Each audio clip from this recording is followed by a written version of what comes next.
Imagine करो एक ऐसा टाइम जब ना मॉडर्न फैक्ट्रीज थी ना हाईटेक टूल्स, और उस टाइम में भी इंडिया ने एक ऐसा लोहा बनाया जो दुनिया भर में मशहूर हो गया।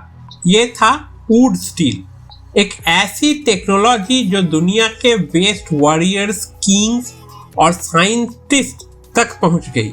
तो चलो आज की इस वीडियो में जानते हैं वुड स्टील की कहानी, कैसे ये साउथ इंडिया से निकला और दुनिया को छा गया। What is would steel?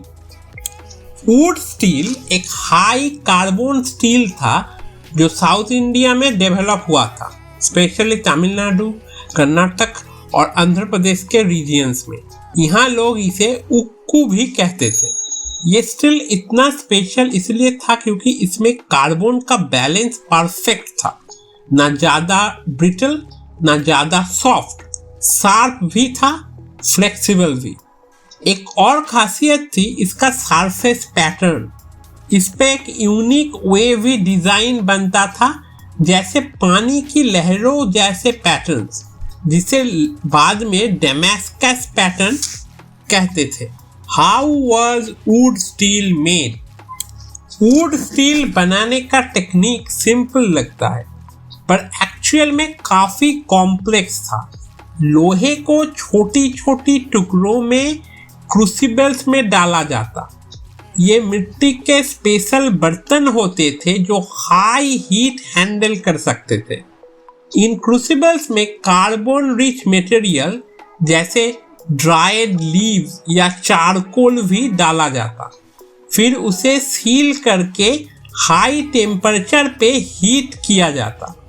Heat करते वक्त आयरन और कार्बन मिक्स हो जाते और स्टील का परफेक्ट फॉर्म बनता, सॉलिड इनगोट्स, जिसे बाद में शेप दिया जाता सॉर्ड्स और टूल्स के लिए।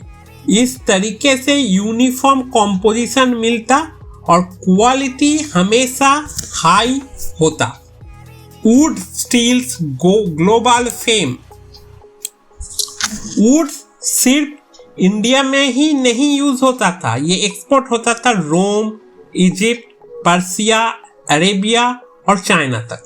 अरब ट्रेडर्स इसे दमास्कस ले जाते थे और वहां बनती थी दमास्कस सॉर्ड्स, जो दुनिया भर में फेमस हो गई थी for their sharpness and beauty. कहा जाता है कि ओरिजिनल दमास्कस ब्लेड इतना शार्प होता था कि एक सिल्क का कपड़ा हवा में काट देता। ये सब पॉसिबल हुआ था because of would steel. Modern science and ancient brilliance. Modern scientist ने जब एंशिएंट वुड स्टील को स्टडी किया तो उन्हें मिले कार्बन नैनोट्यूब्स, जो आज के नैनो टेक्नोलॉजी में भी रेयर होते हैं। ये नैनोट्यूब्स वुड स्टील को एक्स्ट्रा स्ट्रेंथ और एज रिटेंशन देता था।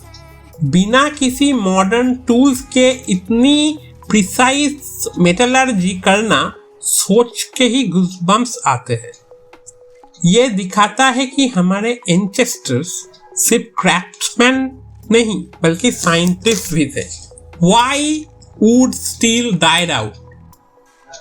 18th-19th सेंचुरी तक आते आते वुड स्टील का प्रोडक्शन बंद होने लगा। ब्रिटिश इरा के industrial changes, local smelting techniques का कोलैप्स और डिमांड में शिफ्ट की वजह से ये कला धीरे धीरे खत्म हो गई, पर इसका लेगेसी हिस्ट्री में जिंदा है। आज भी हिस्टोरियंस और मेटलर्जिस्ट्स वुड को स्टडी करते हैं, ये समझाने के लिए आखिर कैसे एंशिएंट इंडिया ने इतना एडवांस मटेरियल बना दिया था। Conclusion: ancient India was ahead of its time. Would steel एक ऐसी इन्वेंशन थी जो सिर्फ एक लोहा नहीं, एक रिवॉल्यूशन था।